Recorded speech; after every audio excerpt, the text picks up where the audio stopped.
সীতাকুণ্ড শীতলপুর শ্রী শ্রী লোকনাথ মন্দিরে বাবার তিরোধান উৎসব, আবির্ভাব উৎসব ও মন্দির উন্নয়ন বিষয়ে আলোচনা সভা অনুষ্ঠিত।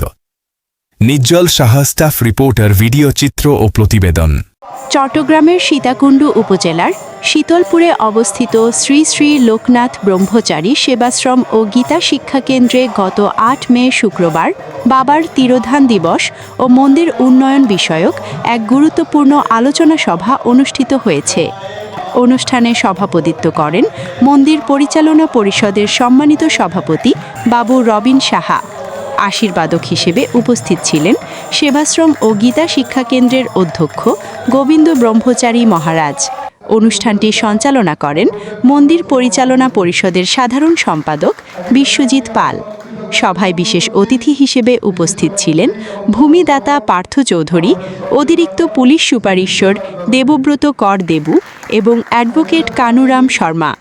এছাড়াও উপস্থিত ছিলেন মন্দির কমিটির সহসভাপতি মিঠু শীল, সহসভাপতি বাপ্পি দাস, অর্থ সম্পাদক রিপন দাস, সাংগঠনিক সম্পাদক লিটন দাস, রঞ্জন কর, সুমন কর্মকার, মিঠুন সাহা, সঞ্জয় দাস, শঙ্কর পাল সহ অন্যান্য সদস্যবৃন্দ। আলোচনা সভায় মন্দিরের সার্বিক উন্নয়ন, বাবার আবির্ভাব দিবস ও তিরোধান দিবস যথাযোগ্য মর্যাদায় উদযাপন উপলক্ষে বিভিন্ন গুরুত্বপূর্ণ বিষয় নিয়ে মতবিনিময় করা হয়। সভায় উপস্থিত সদস্যরা নানা গুরুত্বপূর্ণ মতামত প্রদান করেন।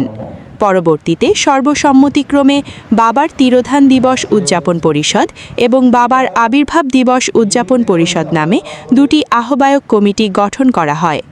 বাবার তিরোধান দিবস উদযাপন পরিষদ কমিটি আহ্বায়ক শ্রী লিটন দাস, সদস্য সচিব শ্রী মিঠুন সাহা, অর্থ সচিব শ্রী সঞ্জয় দাস।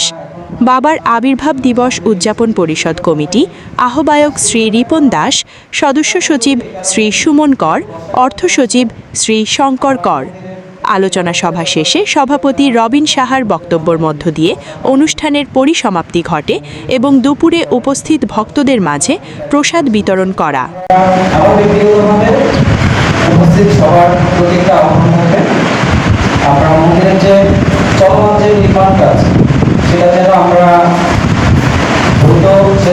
আমরা বাবার প্রতি এত বেশি ভক্ত হয়ে গিয়েছিলাম যে এখানে থাক না থাকা সত্ত্বেও আমরা এখানে এসে বসে থাকতাম। এবং এভাবে নয়, আমরা মাসের পর মাস, দিনের পর দিন এবং সপ্তাহে 2-3 বার আমরা এখানে মিটিং করতাম, এখানে এসে বসে থাকতাম। সবাই একই পরিবারের সদস্যের মতোই থাকতাম। কি প্রসাদ, কি মন্দির! এখানে বৃষ্টি হলে বাতাসে খুব দেখতে পাই না, তাদের আত্মায় মুখ হয়েছে, প্রাণ মুখ হয়েছে। আমাদের মামা আসছে, প্রতি মামা, ওনাকে আমরা আয়োজনের পক্ষ থেকে অভিনন্দন জানাচ্ছি।